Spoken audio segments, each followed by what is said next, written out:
बच्चों, तो आज का ये वीडियो बहुत ही ख़ास है क्योंकि इस वीडियो में हम लोग सब्जेक्टिव क्वेश्चनों को सॉल्व करने वाले हैं। ना सिर्फ सॉल्व करेंगे बल्कि ये भी देखेंगे कि उसको बोर्ड एग्जाम में कैसे सॉल्व करना है ताकि पूरा पूरा नंबर मिले।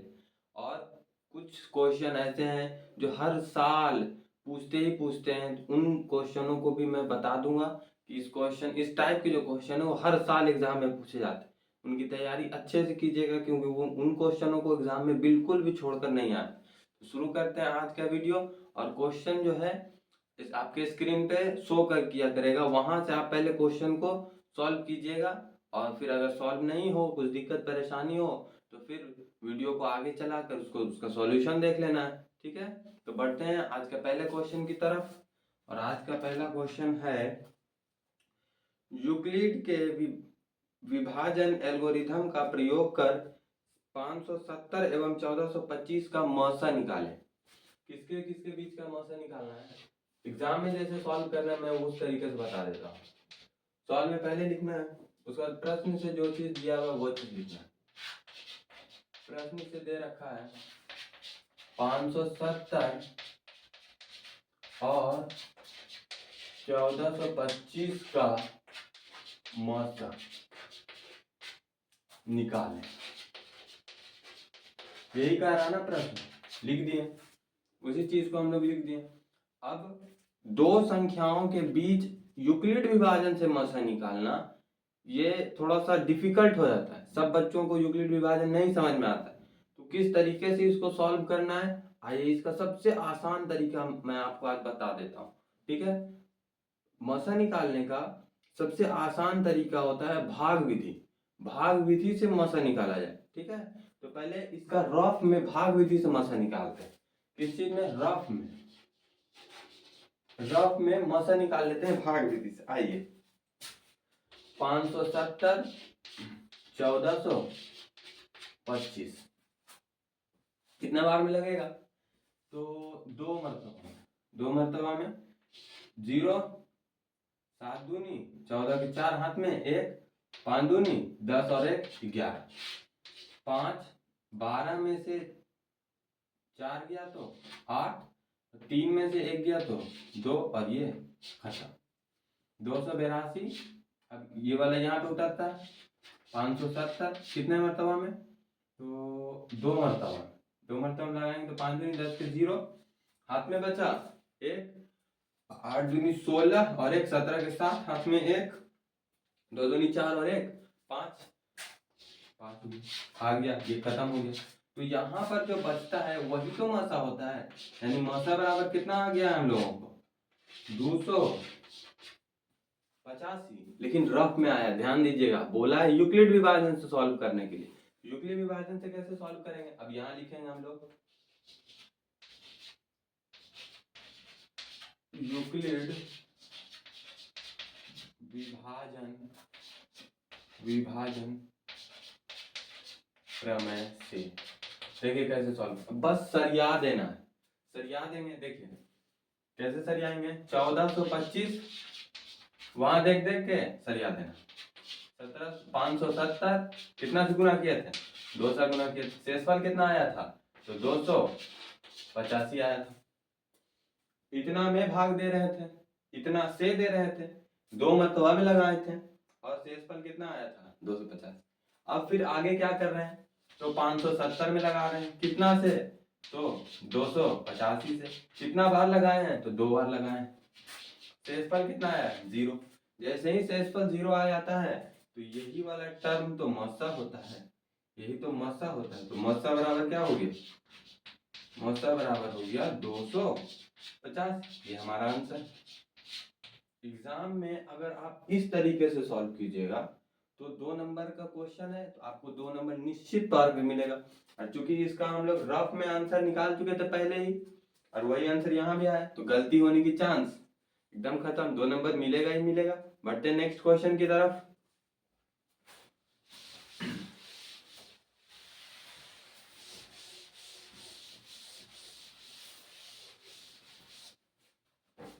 नेक्स्ट क्वेश्चन कह रहा है, सिद्ध करें कि 6 + √2 एक परिमेय संख्या नहीं है। 6 + √2 एक परिमेय संख्या नहीं है। सॉल्व करते हैं।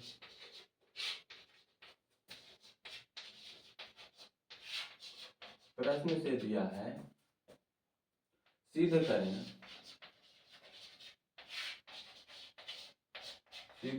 6 प्लस रूट 2 एक परिमेय संख्या नहीं है। तो मैं पहले बता दूं, इस तरीके के सवाल हर साल पूछते हैं। कभी पूछेगा कि अपरिमेय संख्या सिद्ध कीजिए, कभी बोलेगा परिमेय संख्या सिद्ध कीजिए। इसको सिद्ध करने का बहुत आसान है, सिद्ध करना बहुत ही आसान है। ठीक है, आइए हम इसको सिद्ध करके आपको बताते हैं। तो ये सिद्ध करना था कि 6 प्लस रूट 2 एक परिमेय संख्या। तो पहले इसको मान लीजिए, जस्ट उल्टा मानिए। सिद्ध करना है परिमेय संख्या, सिद्ध करना है कि अपरिमेय संख्या यानी परिमेय संख्या नहीं है। तो मानिए कि परिमेय संख्या है। यहाँ पे लिखेंगे माना 6 प्लस रूट 2 एक परिमेय संख्या है। मान लीजिए जो कि r के बराबर है, r के छोटी r के बराबर है। तो हम लोग मान लिए हैं कि 6 प्लस रूट 2 किसके बराबर है? r के बराबर है। ठीक है, जहां r एक परिमेय संख्या है। तो 6 minus r is equal to क्या हो जाएगा? रूट 2 को उधर ले गए और r को इधर ले आए। 6 minus r is equal to root 2। जहां 6 माइनस r दो परिमेय संख्याएं, दो परिमेय संख्या का अंतर होने के कारण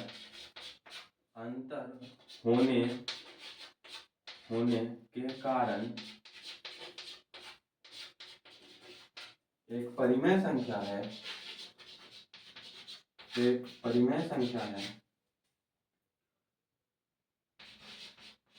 वहीं रूट 2 एक अपरिमेय संख्या है। वहीं रूट 2 कैसा एक संख्या है? एक अपरिमेय संख्या है। तो कभी भी परिमेय संख्या अपरिमेय संख्या के बराबर हो सकता है? नहीं हो सकता। इसलिए हम लोग क्या लिख सकते हैं? इसलिए परिमेय संख्या बराबर नहीं होगा किसके? अपरिमेय संख्या। परिमेय संख्या कौन है? 6 माइनस r बराबर नहीं होगा किसके?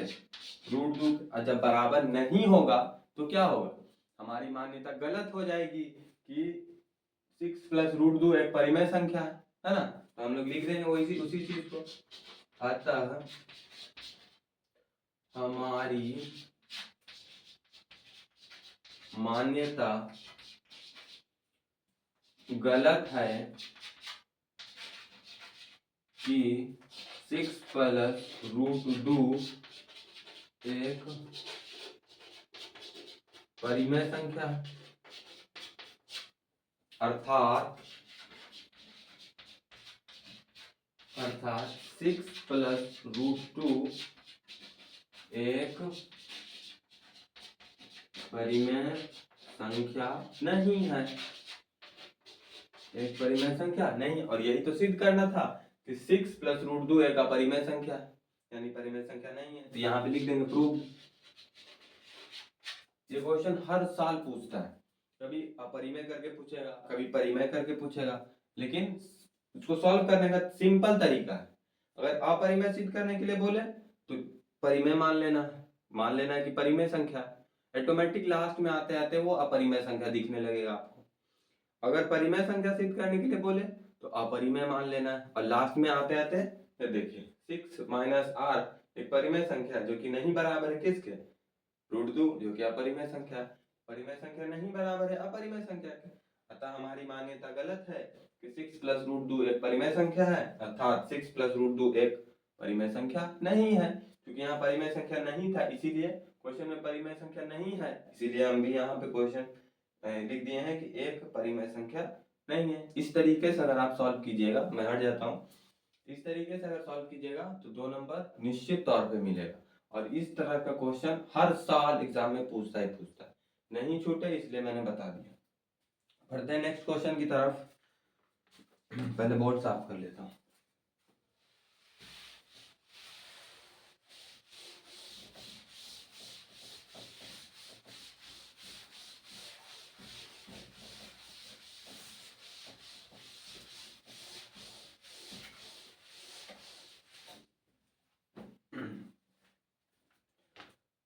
तीसरा नंबर क्वेश्चन कह रहा है पी एक्स बराबर एक्स क्यूब प्लस 1 में जी एक्स बराबर एक्स प्लस 1 से भाग देने पर भागफल क्या होगा।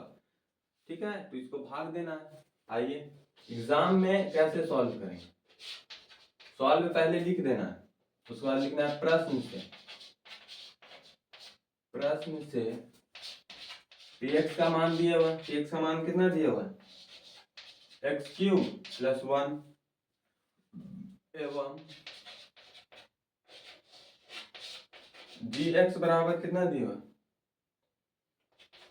X plus 1। तो हमें पी एक्स बटा जी एक्स निकालना है।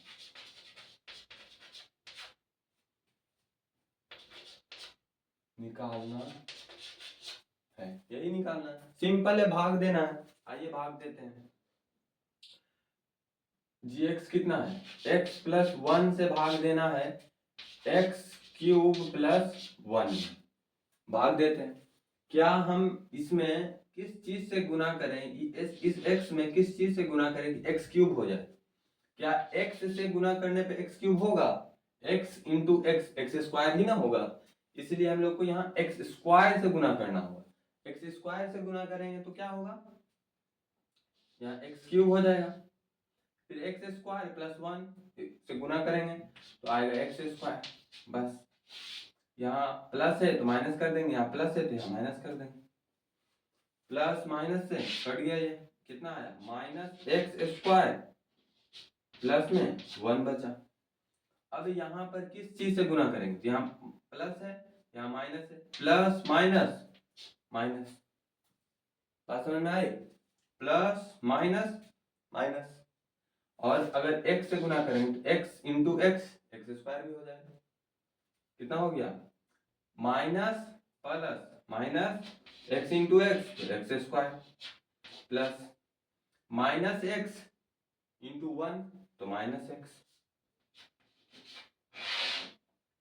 यहाँ पे क्या है, माइनस है तो प्लस कर देंगे, यहाँ माइनस है प्लस कर देंगे, ये कट गया, बचा क्या x प्लस 1। अब x प्लस 1 और यहाँ भी x प्लस 1 है तो सीधा सीधी प्लस 1 मर्तबा में लग जाएगा। कितना होगा x प्लस 1, खत्म। शेष कितना आया 0, शेष इज इक्वल टू 0। भागफल कितना है, कितना है तो लिख देंगे, यहाँ पे नीचे में ही लिखना है, भागफल बराबर x square minus x plus 1। ये हमारा आंसर है। इतना आसान 2 नंबर पूछता है, बना के ही आना है, ठीक है। और इस तरह के क्वेश्चन 1 नंबर में पूछता है।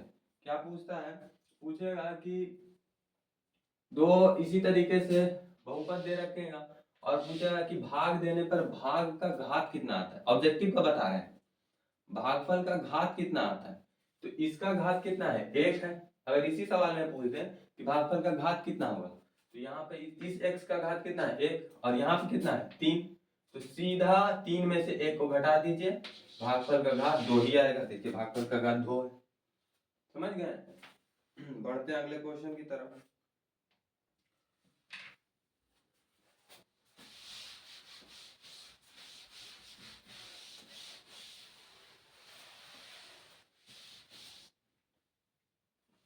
यदि x प्लस a बहुपद 2x square plus 2ax plus 5x plus 10 का एक गुणनखंड है तो a का मान ज्ञात करें।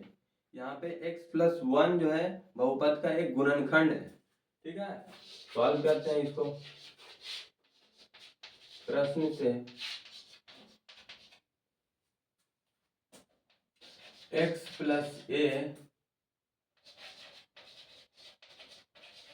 बहुपद पी एक्स बराबर 2x² plus 2ax plus 5x plus 10 का एक गुणनखंड है।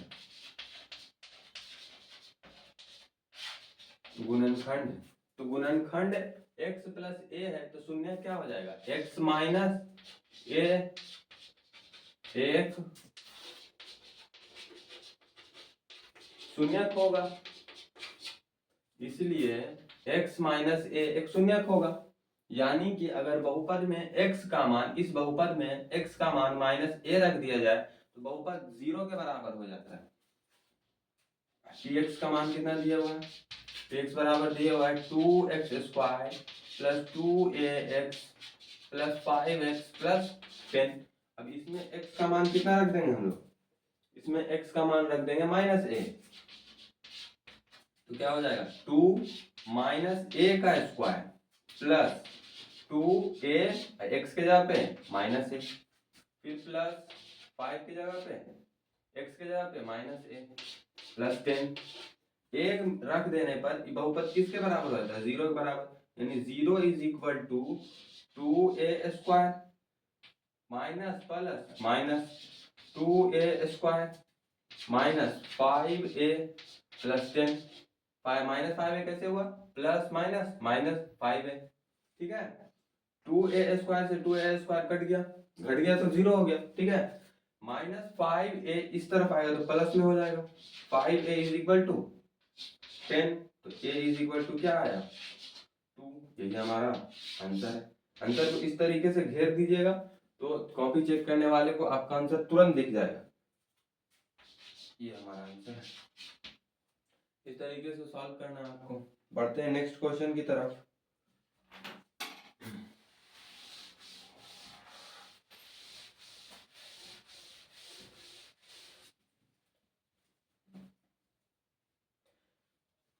बहुपद fx is equal to 2x² minus 7x plus 3 के शून्यक p तथा q हो तो p² प्लस q² का मान ज्ञात करें। सॉल्व।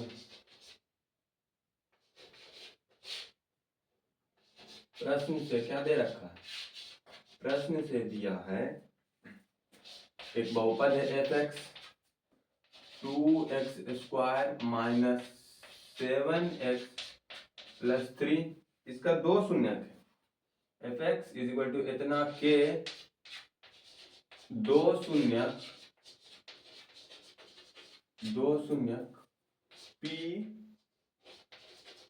तथा q है, p तथा q है, तो a² प्लस q² बराबर पूछा था। इसके लिए एक फॉर्मूला देखिए, a² प्लस b² बराबर क्या होता है, a प्लस b का होल स्क्वायर माइनस 2ab याद है ये फॉर्मूला, वही चीज ना है, p² प्लस q²। तो इसको क्या लिख सकते हैं हम लोग, p प्लस q का होल स्क्वायर माइनस 2pq, क्योंकि ये दोनों शून्यक है तो ये क्या हो गया, शून्यकों का योग, शून्यकों का योग किसके बराबर होता है, तो माइनस b बटा a के बराबर होता है, यानी माइनस b बटा a का whole square minus 2p into q, दो शून्यक है, शून्यकों का गुणनखंड हो गया, शून्यकों का गुणनखंड किसके बराबर होता है, c बटा a के बराबर होता है, c बटा a हो गया। अब मान रख देंगे, माइनस b का मान कितना है माइनस 7 बटा a का मान कितना है 2, कितना का होल स्क्वायर माइनस 2, c का मान कितना है 3 और a का मान 2, ये 2 से ये 2 कट गया, खत्म हो गया।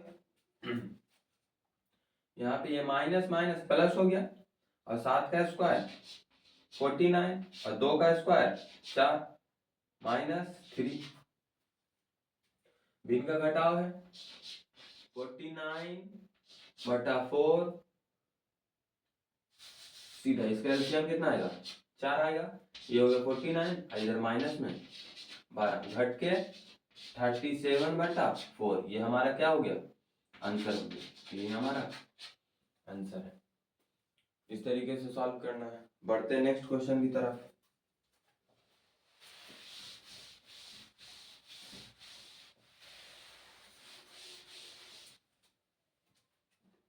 छठा नंबर क्वेश्चन कर रहा है समीकरण निकाय x plus y is equal to 7 एवं 5y plus 12x is equal to 7 को ब्रज गुणनखंड विधि द्वारा हल करें। ब्रज गुणनखंड विधि द्वारा हल करें। द्विघात दो चर वाले रैखिक समीकरण को हल करने में सबसे जो टफ विधि मानी जाती है वो द्विघात ब्रज गुणनखंड विधि है। ठीक है, और उसी से सॉल्व करने के लिए दिया है। आइए इसको भी सॉल्व कर लेते हैं। सॉल्व प्रश्न से जो आपको दिया वो चीज लिख लेते हैं। प्रश्न से हमको दिया है x plus y minus 7 is equal to 0। इसको समीकरण 1 मान लेते हैं। पुनः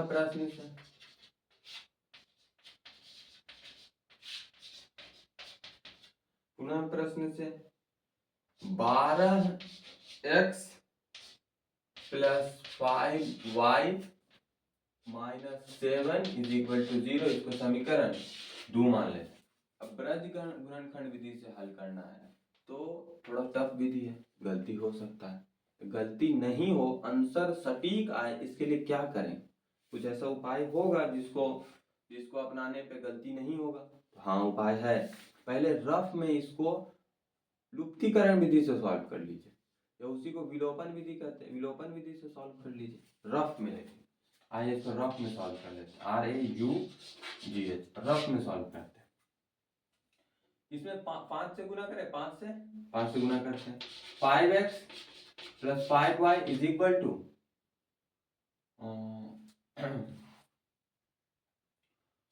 5 से इसमें गुना होता माइनस 35 इज इक्वल टू 0। इसमें इसको ऐसे ही रहने देते हैं। 12x plus 5y minus 7 is equal to 0।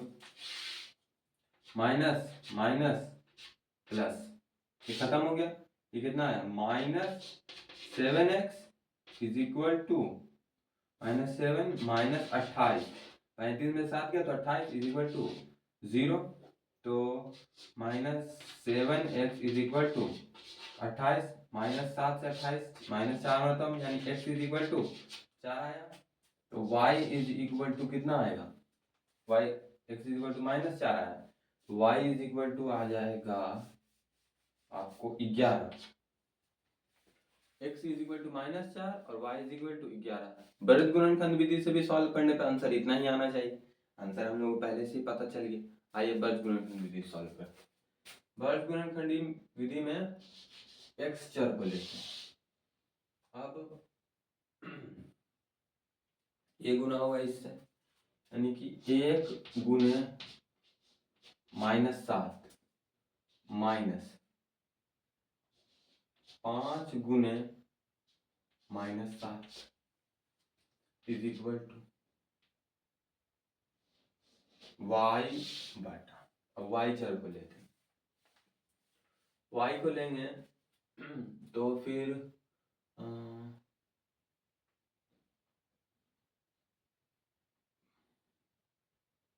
Minus 7 into 12 minus 1 गुने माइनस 7 और 1 को लेते हैं। 1 को लेंगे तो कितना होगा? माइनस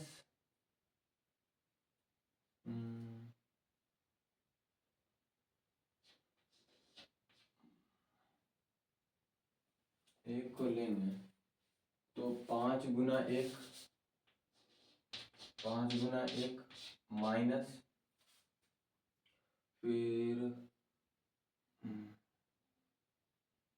5 गुना 1 और 12 गुना y,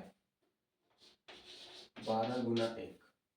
आइए x बटा minus 7 minus minus minus plus 35 is equal to y बटा 12 को 7 से गुना करेंगे कितना आएगा? 7 दूनी 14 के 4 हाथ में बचा, एक साथ कम 7 और 1 8 माइनस में 84 और माइनस माइनस प्लस में 7 इज इक्वल टू 1/5 माइनस 12 यानी x बटा 28 इज इक्वल टू y बटा माइनस 77 इज इक्वल टू 1/-7 यानी कि x बटा 28 किसके बराबर है? 1/-7 के बराबर है और y बटा -77 जो है किसके बराबर है? 1/-7 के बराबर है। -7 से 28 कितना मरतबा है? -4 मरतबा यानी x इज इक्वल टू -4 और -7 से -77 11 मरतबा यानी y इज इक्वल टू 11। वही आंसर आ गया, x इज इक्वल टू -4 और y इज इक्वल टू 11। यानी कि रफ में सॉल्व करने से ये फायदा होता है कि आपको कॉन्फिडेंस बना रहेगा कि आंसर तो यही आना है और यहाँ आंसर अगर कोई दूसरा आएगा तो पता चल जाएगा वो बीच में कहीं पे गलती हुआ उसको सुधारेंगे। ठीक है, इसी तरीके से सॉल्व करना है आपको। बढ़ते हैं नेक्स्ट क्वेश्चन की तरफ। p के किस मान के लिए निम्नलिखित समीकरण युग्म का अद्वितीय हल है? इसको इरेज कर लेता हूं।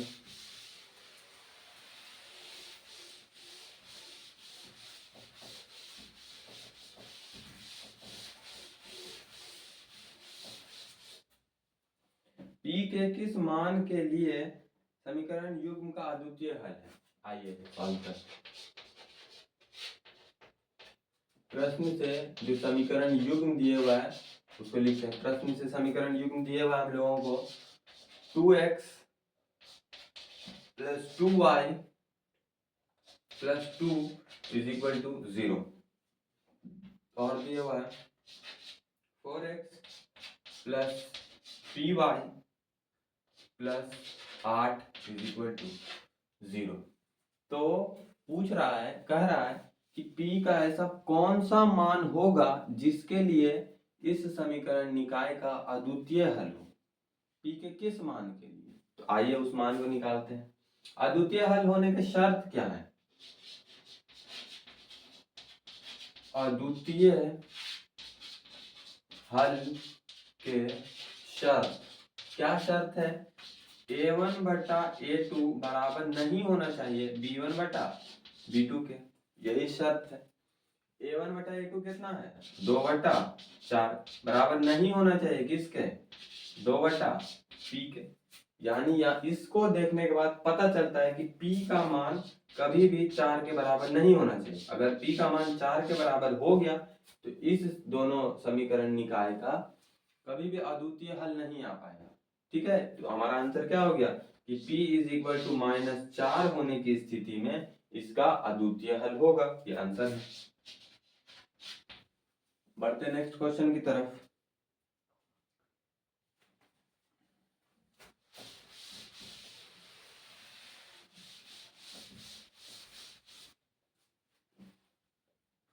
a की उम्र b की उम्र की 4 गुनी है। 5 वर्ष पहले a की उम्र b के उम्र की 9 गुनी थी। इन कथनों के को समीकरण में लिखिए। समीकरण सिर्फ लिखना, समीकरण को हल नहीं करना है। ठीक है, आइए लिखते हैं समीकरण। पहले तो मानना होगा कि a की उम्र x है, b की उम्र y है, तो मान लेते हैं। माना a की उम्र x वर्ष, a की उम्र x वर्ष तथा b की उम्र y वर्ष है। यानी a कितने साल का है? x साल का है और b कितने साल का है? y साल का। तो यहाँ दे रहा है कि a की उम्र y की उम्र की 4 गुनी है। ए की जो उम्र है वो किसके बराबर है, बी के उम्र के 4 गुने के बराबर है। ये समीकरण 1 हो गया। दूसरा कह रहा है कि ए की उम्र बी की उम्र की 9 गुनी 5 साल पहले, दोनों को 5 साल पीछे ले जाइए। 5 साल पीछे कैसे जाएगा, इसके उम्र में से 5 साल घटाइए और इसके उम्र में से भी 5 साल घटाइए, वाई के उम्र में से भी 5 साल घटा दिए तो कितनी गुनी थी, 5 साल पहले 9 गुनी थी, यानी इसमें 9 से गुना करने पर इसके बी ए के उम्र के बराबर आती। ये समीकरण 2 हो गया। समीकरण 2 को और आगे सॉल्व कर लेते हैं। x - 5 is equal to 9y minus 9 बचे 45 तो हो गया x - 9y is equal to 5 उधर जाएगा तो प्लस में होगा 40। ये समीकरण 2 हो गया। इसको ऐसे घेर दीजिए और इसको भी ऐसे करके घेर दीजिए और आंसर लिख दीजिए। एग्जाम में बस इतना ही करना है और 2 नंबर मिल जाएगा आप लोगों को। बढ़ते हैं नेक्स्ट क्वेश्चन की तरफ।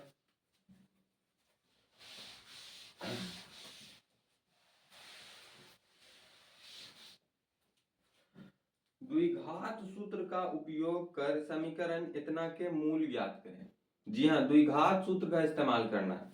और समीकरण क्या दे रखा है, सॉल्व प्रश्न से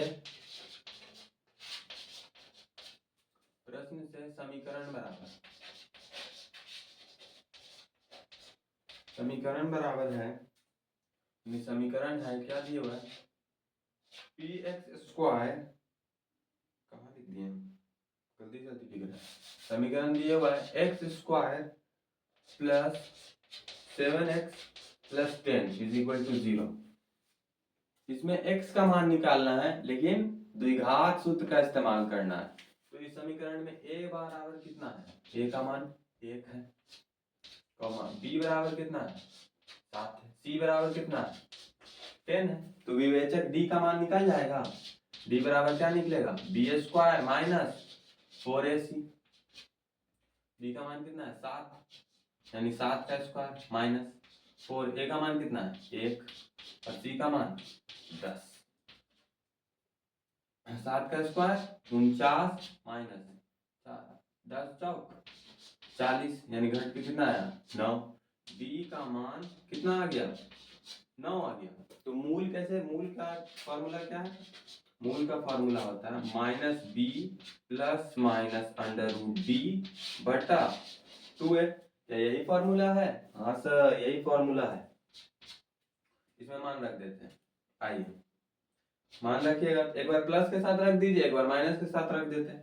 प्लस के साथ रखते हैं, माइनस b का मान कितना है 7, प्लस के साथ रख रहे हैं √d का मान कितना है 9 बटा 2 इंटू a का मान कितना है 1, और एक बार माइनस के साथ रखते हैं, -7 माइनस √9 बटा 2 इंटू 1, तो कितना आ गया -7 प्लस 3, √9 का मान 3 होता है बटा 2 और -7 और -√3 -3 तो -10 बटा 2। सॉल्व करने पे कितना आएगा, -4 में से 2 गया तो -2 और -10 को भाग देंगे अगर 2 से तो -5 आएगा, यानी आंसर कितना आया -2 -5। ये हमारा आंसर है। बस यही सॉल्व करना था। बढ़ते हैं नेक्स्ट क्वेश्चन की तरफ। p के किस मान के लिए द्विघात समीकरण इतना के मूल बराबर हैं।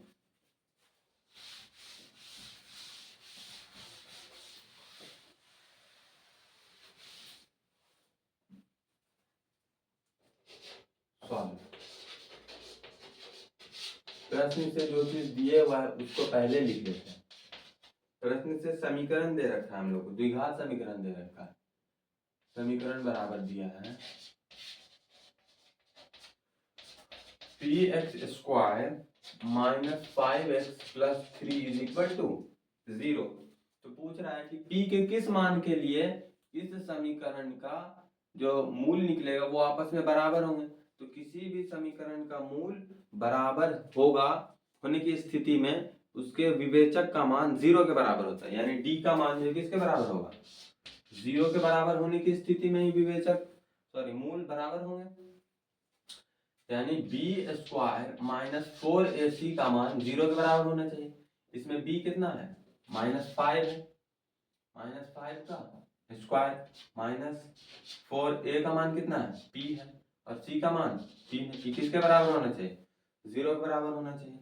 तो -5 का स्क्वायर 25 माइनस 4 दिया 12p इज इक्वल टू 0, यानी कि 12p बराबर 25, p बराबर 25/12, और 25 को 12 से भाग दीजिएगा तो आएगा 2.08।